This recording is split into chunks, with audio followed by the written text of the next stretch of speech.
Gimana? Kamu udah pernah belum nyobain nonton konser di Malaysia? Mereka semua jalan beratur, tertib semuanya. Sudah banyak sangat orang Indonesia yang pergi ke Malaysia, bahkan beribu-ribu orang pelancong Indonesia yang ke Malaysia yang menikmati keindahan yang ada di Malaysia. Yang membuat saya pelik, geng, kenapa masih culture shock setiap orang Indonesia pergi ke Malaysia, geng.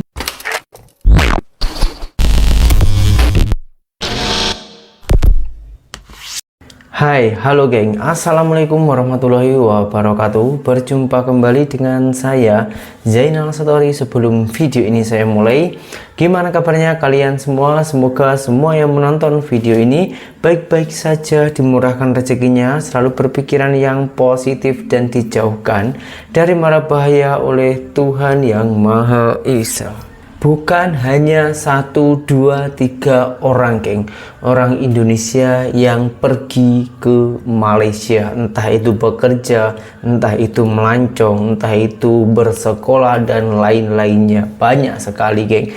Dan Indonesia dan Malaysia ini memang sangatlah lebih kurang, geng.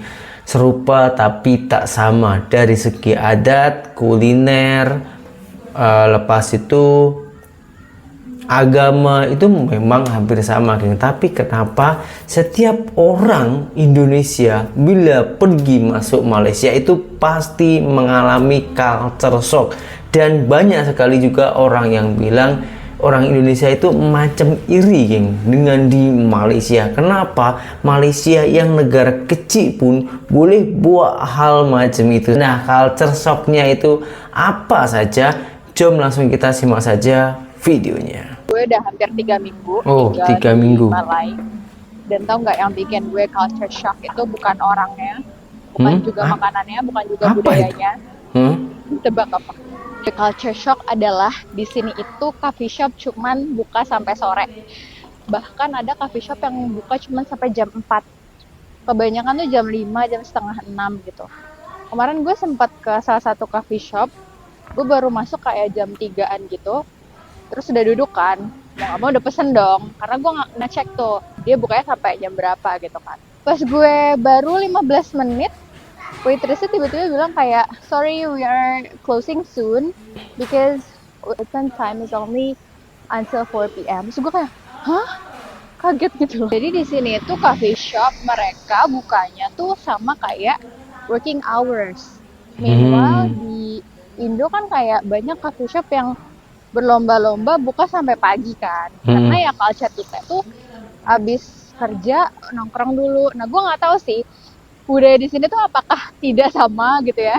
Itu yang bikin gue cukup culture shock, kayak susah ya nemuin coffee shop yang bukanya tuh sampai malam karena dikit banget opsinya gitu. Kalau misalnya kayak mau nugas malam-malam tuh jam 6 udah tutup, men. Ya, memang Malaysia tuh memang tak macam di Indonesia, geng. Saya akui Malaysia itu lebih ketat ya, termasuk dalam dunia perniagaan. Perniagaan sana itu ada jamnya, ada time-nya, geng. Dimana dia orang time makan, dimana dia orang time istirahat. Nah, di waktu malam itu memang sudah waktunya istirahat, jadi harus ditutup kedainya. Karena kebanyakan orang di sana itu kalau malam itu beristirahat, geng. Sebab kalau siang mesti beraktivitas masing-masing. Di sana itu sangatlah ketat sekali. Apabila ada kedai yang melanggar peraturan yang ada di Malaysia, itu boleh kena saman, geng. Macam kebersihan itu juga harus dijaga. Sana itu setiap kedai itu ada ratingnya, geng. Ada E, B, dan C. Nah, macam itu. Kalau E itu sangatlah bersih, B biasa. Kalau sudah C itu kalau dibuat macam itu, tak dibuat bersih, tak lama mesti kena tutup tuh sama kerajaan. Apalagi kalau hari besar, macam hari-hari tertentu memang kedai tak boleh buka, itu pun ada, tapi ya kedai tertentu. Jadi di sana itu sangatlah saling menghargai, geng. Dan yang membuat saya pelik lagi, geng, setahu saya ya di Malaysia itu macam kurang sangat, geng. Kurang sangat, bukan nggak ada, tapi sangatlah kurang orang yang nongkrong. Entah di sana itu nggak ada orang pengangguran atau gimana, saya kurang paham. Oke, culture shock selanjutnya itu apa saja? Jom kita simak dulu videonya. Mau share satu lagi hal yang gue suka banget ada di Kuala Lumpur tapi nggak ada di Jakarta, itu accessibility public transportnya. Jadi public transportnya best banget sih, karena gue sebagai mantan orang yang bergantung pada gaji di Jakarta, tiap hari komuting 23 kiloan naik LRT, dan sempat juga bawa mobil sendiri. Jadi Jakarta itu painful karena trafiknya gila. Sebenarnya di KL pun sama ya. Orang yang tinggal sekitaran Kuala Lumpur bawa mobil, nah macet juga. Tapi mereka punya public transport yang menurut gue best banget. Contohnya ya LRT. Gue tahu sih di Jakarta LRT baru ada tahun lalu. Tapi servisnya pun di awal-awal painful untuk pekerja kantoran yang rely on public transport ya. Train frekuensinya bahkan 20 menit. Jadi bayangin gue pernah ketinggalan kereta di depan mata, keretanya baru jalan. Dan itu gue harus nunggu 20 menit lagi. Di sini LRT itu tren frekuensinya cuma 3 menit. I know LRT Jabodebek having some improvement. Tren frekuensinya kayak udah 10 menit sekali, tapi dingin di Kuala Lumpur udah ada 3 kereta, minimal di Jakarta baru ada 1 kereta. Untuk transport publiknya, ini padat di Jakarta. Teman-teman dari Jakarta pasti tahu lah kondisi public transportnya. Ini tuh kayak 3 menit sekali, keretanya kosong, masuk-masuk sejuk. Itu best banget. Terakhir jadwal kereta di Kuala Lumpur itu LRT terakhir jam 12 malam midnight. Di Jakarta kereta terakhirnya itu di jam setengah 10. Kebayang pekerja Jakarta ya di Selembur ngejar jam kereta terakhir itu very inconvenient sih kalau menurut gue. Dengan harga yang sama, sini minimum fare-nya Rp1, di Jakarta juga minimum fare-nya 3.500. Sih pelayanannya ya satu different lah. I think Jakarta Transport just have to learn from Malaysia Transport. Oh tapi ini nggak ada Gojek, dibuat yang malas jalan kaki, just bear with it. Sama geng ya kalau transportasinya, tapi ya kalau di sini tuh lebih teratur, maksudnya macam itu geng ya. Oke geng, kita lanjutkan dulu video yang berikutnya.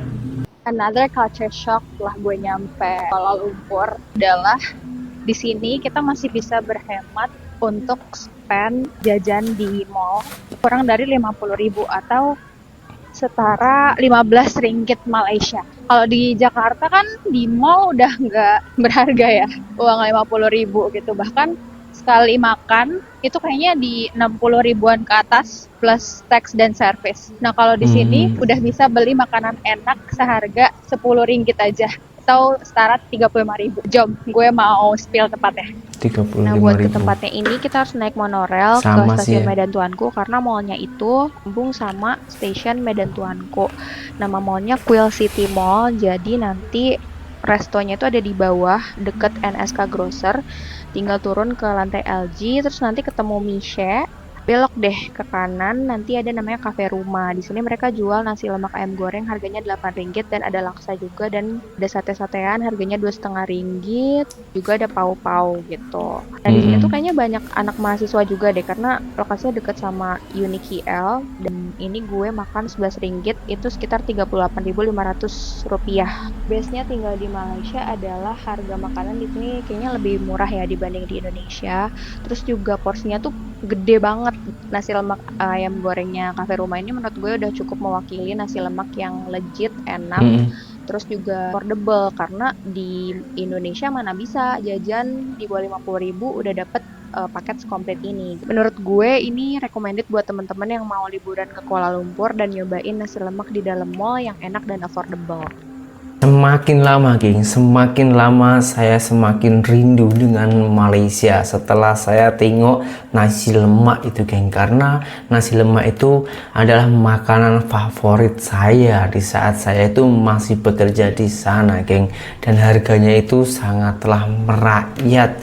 Gini geng, kalau di Indonesia sini kan di bandar, di kampung itu harganya berbeda-beda dalam satu menu, tapi kalau di Malaysia itu harganya sama, entah kamu di perkampungan, di pelosok, di bandar, atau di supermall, macam apa yang dikatakan oleh kakaknya ini tadi, itu harganya sama. Maka dari itu kakaknya tadi itu bilang murah, sebab kakak tadi itu biasa belinya di bandara, di bandar atau di mall Indonesia yang harganya itu cukup mahal dan di sana itu harganya sama. Oke, sekarang kita tengok video yang selanjutnya, yaitu bukan culture shock lagi ini geng. Saya rasa ini lebih dari culture shock. Saya rasa juga orang Indonesia itu tak tahu tentang hal ini, yaitu tentang pentas atau konser, geng. Konser di Malaysia itu sangatlah damai. Sedamai apa sih? Cuma langsung kita simak saja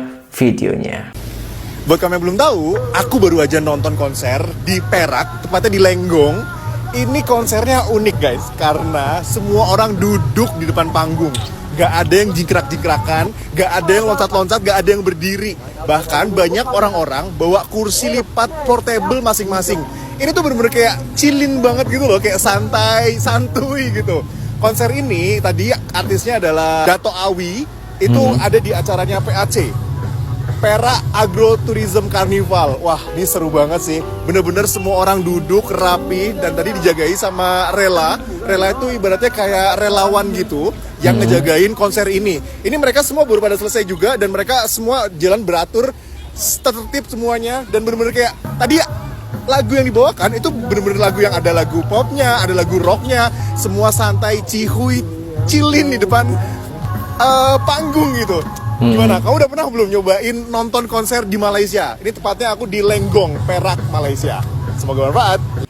Kalau di Indonesia memang tak macam itu, geng. Ini buat orang Malaysia ya. Kalau di Indonesia, kalau ada konser itu tak ada namanya itu kursi-kursi macam itu.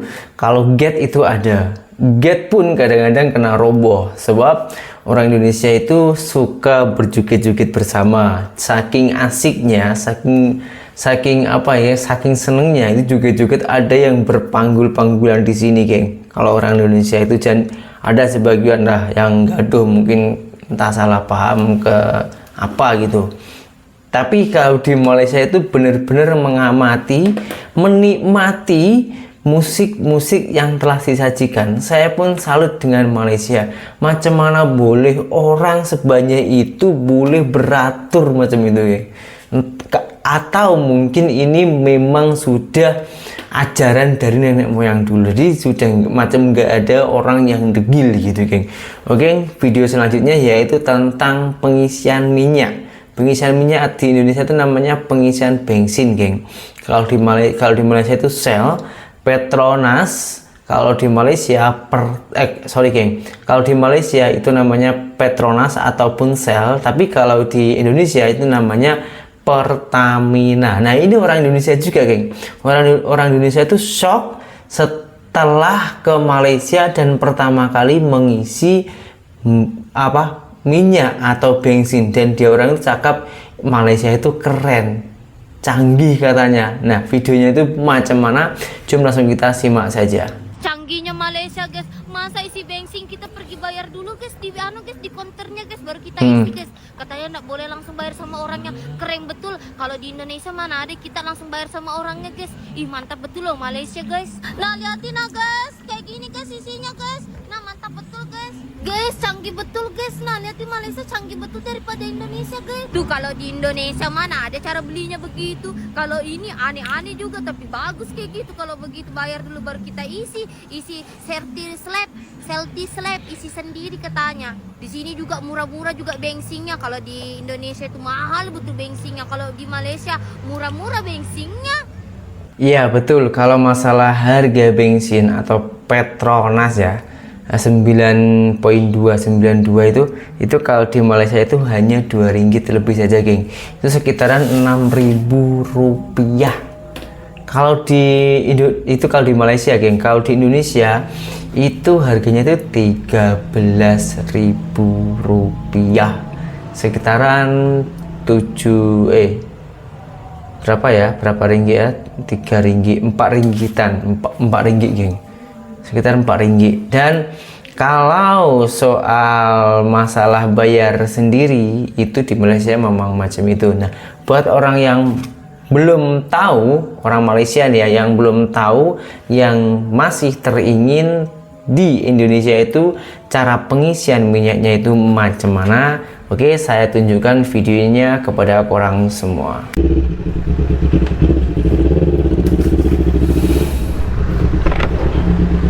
Pertama boleh beratur.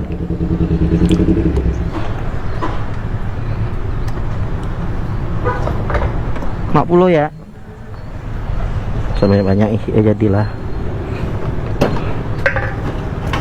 Banyak air lagi. Langganan naik di sini nih. Langganan naik ini nih, genang. Oh, langsung dibayar, geng. Sambil ngisi sambil nerima uang. Pertamax, Pak. Bapak kalau mau duluan Pertamax silakan. Kenapa ini? Boleh, Pak. Saya orang Pertamina, Pak. Kalau Pertamax itu boleh dipersilakan dulu. Orang antri di belakang. Pertamax, Pak. Kalau antri itu Pertalite. Maaf, Pak ya, kalau Bapak enggak mau antri, Pak, nanti saya protes ke belakang. mau protes silakan. Saya orang Pertamina, Pak. Ini, Pak. Bapak kalau enggak mau antri, Bapak isi Pertamax, Pak. Mana anunya? Boleh nggak bicaranya? Orang antri. Ah, ya kan? Aturannya. Iya, saya orang Pertamina, Pak. Maaf, Pak ya. Bapak, saya orang Pertamina, silakan protes, Pak. Angkat orang Pertamina. Iya, Bapak polisi kan? Saya yang tahu aturan di sini, Pak. Hanya kasih tahu ini. Ya enggak, dari mana? Dari dulu aturannya begitu. Kalau Bapak tidak mau antri, silakan isi Pertamax. Ayo, Bang. Ayo, Bang. Masih, Bang ya. Lucu. Duluan, Bang. Saya sambil ketawa tengok videonya tadi itu, geng. Sebab dia orang itu katanya ngakunya polisi. Takkan kalau polisi tak tahu peraturan SPBU macam itu ya. Nah, kenapa orang Indonesia itu tak mau mencari pemahaman dulu baru komplain atau protes? Tengok tadi kan, malu sendiri kan, setelah tahu ternyata undang-undangnya itu memang macam itu. Kenapa kalau Petramax itu tak payah ngantri? Sebab orang yang beli Petramax di Indonesia itu sangatlah kurang. Yang banyak itu isi atau belinya yang Petralite. Kenapa belinya Petralite? Sebab Petralite itu minyak yang bersubsidi dari pemerintahan Indonesia, yang otomatis harganya itu lebih murah daripada Petramax. Macam itu, geng. Dan korang tadi juga tengok kan, begitu beraturnya orang yang mengisi Petralite, dan macam tak ada orang yang mengisi Petramax di Indonesia. Memang macam itu, geng. Lucu kan? Tak payah pelik lah, memang macam ini. Saya pun juga menyadari macam itu, tapi ya semua itu tergantung cara kita kan ya. Harusnya itu kita mencari pemahaman dulu, baru kita komplain, baru kita protes. Tak payah buat macam itu. Nggak usah mengunggulkan egois, nggak usah mengutamakan keemosiannya dulu. Harusnya kita memahami dulu. Itulah menurut saya. Jadi dari semua video yang saya tanyakan ini, semoga kita boleh menambah wawasan dan ada manfaatnya lah video ini ya. Dan berjumpa kembali di video saya yang selanjutnya. Saya Jalan Story, seorang mantan TKI Malaysia. Salam TKI sukses. Assalamualaikum warahmatullahi wabarakatuh. Bye bye.